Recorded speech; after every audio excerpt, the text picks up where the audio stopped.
academic freedom, questions or challenges the AAUP/liberal view of academic freedom.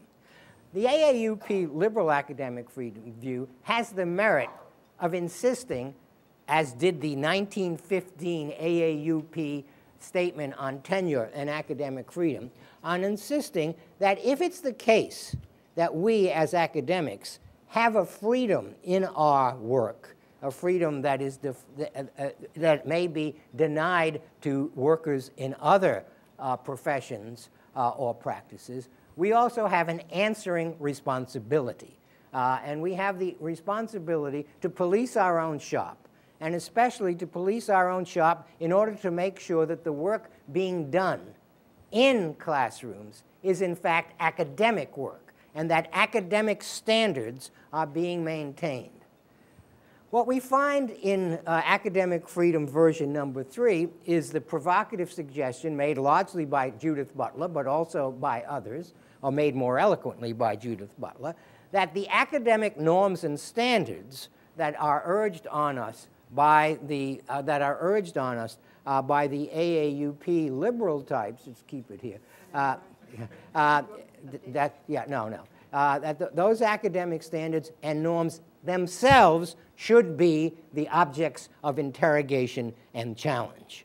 That is, once you realize that it's norms and standards that are being invoked when people are being promoted or not promoted, or hired or not hired, or when programs are approved or not approved, or when majors are allowed to die, or where people are denied promotion because of the kind of work they do, you suddenly realize, says Butler, that there are whole sets of norms that are operating in the background, and those norms not only are challengeable and revisable, but that they should be challenged and revised. And then this leads very quickly in Butler's work to the suggestion that challenging the norms and standards within which academic work is done is the business of academic work.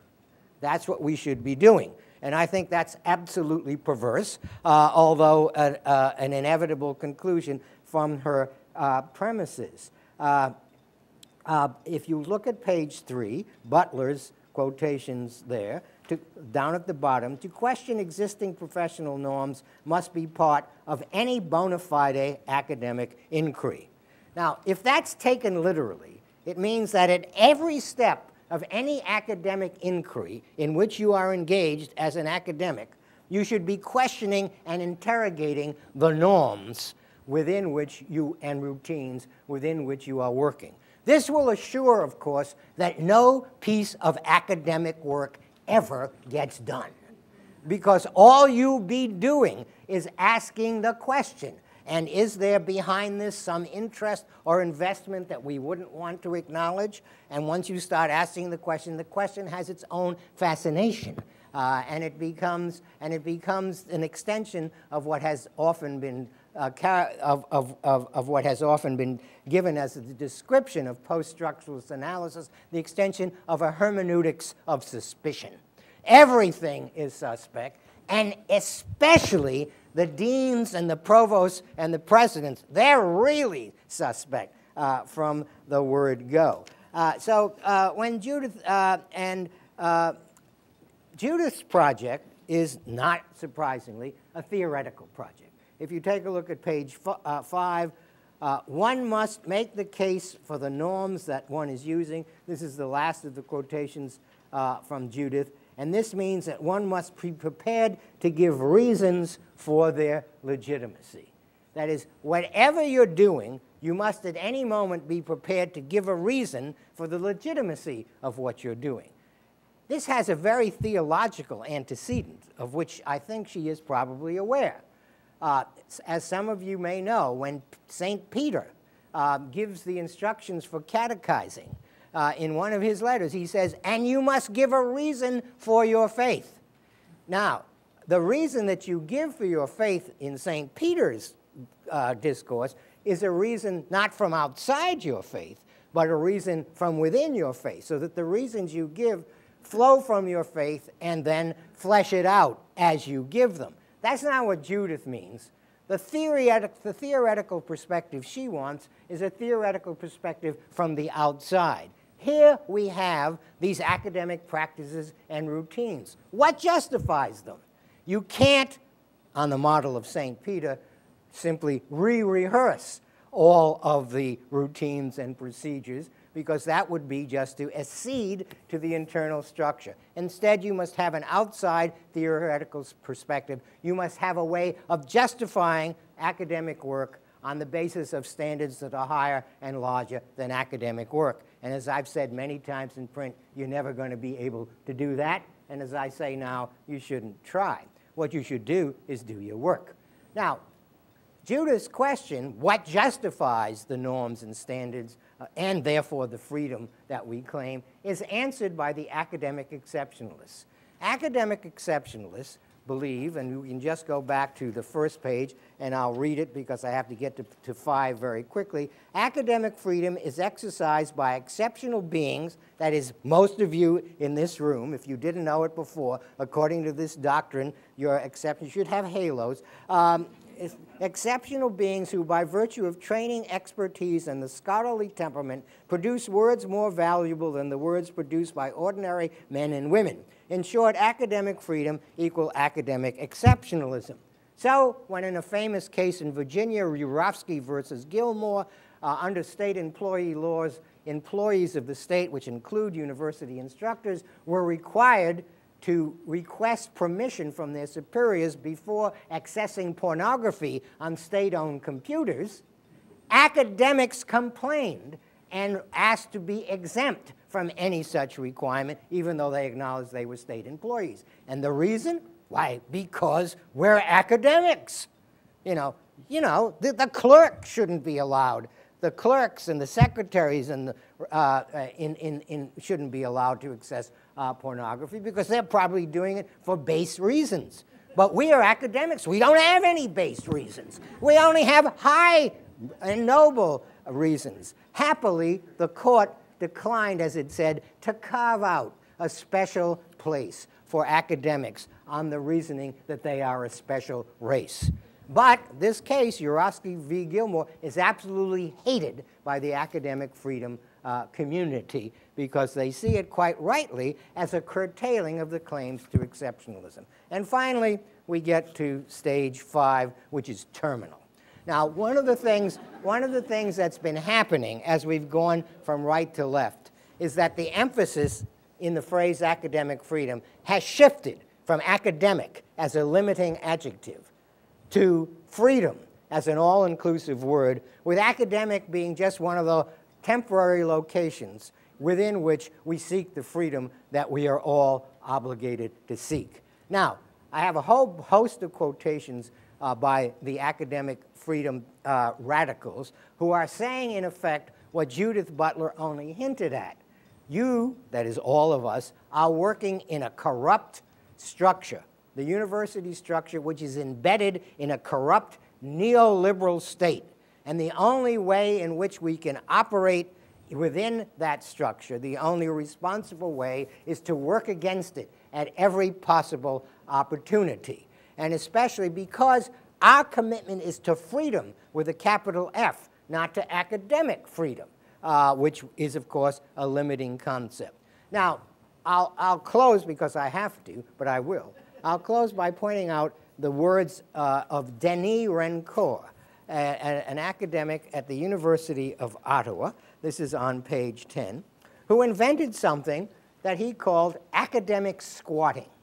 Here's what academic squatting is. You're teaching a course as he was teaching a course in environmental physicists. He is by discipline a physicist. But he announced at the first day that this course was no longer a course in environmental physics. It was now a course in political activism, by which he did not mean a course about political activism as an academic topic, something that I think is perfectly reasonable. It was a course designed to produce little political activists on the model of Rencourt. And he says, and he justifies this in the last two in the quotes that I have for him. Our societal structures represent the most formidable instrument of exploitation and oppression ever to occupy the planet. Schools and universities supply the obedient workers and managers that adopt and supply the system's doctrine, and academic squatting is needed because universities are dictatorships run by self-appointing executives who serve capital interests. And that was his, and he justified everything he did by the doctrine of academic freedom. The doctrine of academic freedom, which anointed him as an academic, not only to ignore, but to work to subvert the institution that employed him and paid him. So that's how far we've gone. From the absolute right wing, represented by me, where academic freedom is a very limited concept tied to a fairly narrow idea of what should go on in the classroom, to, on the absolute left, an academic freedom which authorizes and indeed demands every revolutionary action that someone intoxicated by his own reading and reasoning could possibly devise. Thank you.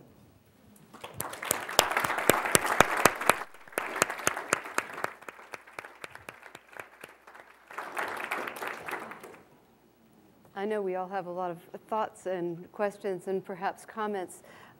Professor Fish, before I invite the rest of the panel to offer their remarks, which we'll do in the order in which you're listed in the program, I wonder if you could just take one or two sentences to more explicitly link this very interesting topic that you've laid out for us to the question of humanities and its relative good to humanity. Well, the question, is there a good, I mean, I've answered this question, is there a general good to society in the study of the humanities? The answer to that question, in my view, is no. That goes along with my idea of academic freedom being a guild or job related concept. It's just, I mean, every profession would like to have its own, every professional or worker would like to have his or her own actions unhindered by any external authorities. Only academics believe that they had the God-given right to do so, and it's partly because they believe that they are the tenders in the sense of being the acolytes of something holy. I think that the humanities are fun. I think it's wonderful to be able to sit around, as someone said, I see here right now, someone said yesterday, and talk about a poem for 2 weeks. That's the kind of thing that we should be doing. I can talk about a poem for 2 weeks. I can talk about a poem by George Herbert called The Forerunners, which is the first Alzheimer's poem, which ends where a man starts looking in the mirror, sees white hairs, as I do every day, and begins to realize that not only his physical capacities, but his mental capacities will fade, and he will become something like a vegetable. And what is he to do? This is a poem about that. The poem ends with these 2 lines. Let a bleak paleness chalk the door, so all within is livelier than before. Now, I would give almost anything to write those 2 lines. But I don't, since I can't, I am, however, privileged to be able to talk about them at length in the classroom and to write about them. Does this activity in which I engage have a payoff for the good of humanity? I don't think so. All right. Thank you very much. Michele? Well, it's a pleasure to be here. But I have to say, if anyone had ever told me I'd be sitting on a panel next to Stanley Fish and following, I think, such an erudite argument, I would never, never have imagined it. And to that end, I think I have a special role on this panel today. I'm a humanist who has just spent some time on the dark side, and I have lived and come back. And so it's in that light that I want to frame my comments today. 7 years ago, I found myself in the most unlikely of positions. I was one of 2 faculty members on the search committee for a new president. When the committee secured a leading historian, a humanist, to take the helm, I blithely assumed Wake Forest would live happily ever after. Clearly, I was delusional. or at the very least in deep denial. No single person, no matter how smart or how powerful, could single-handedly right the so-called wrongs I wanted corrected. I really should have known better on another level, too. Our previous president had been a philosopher.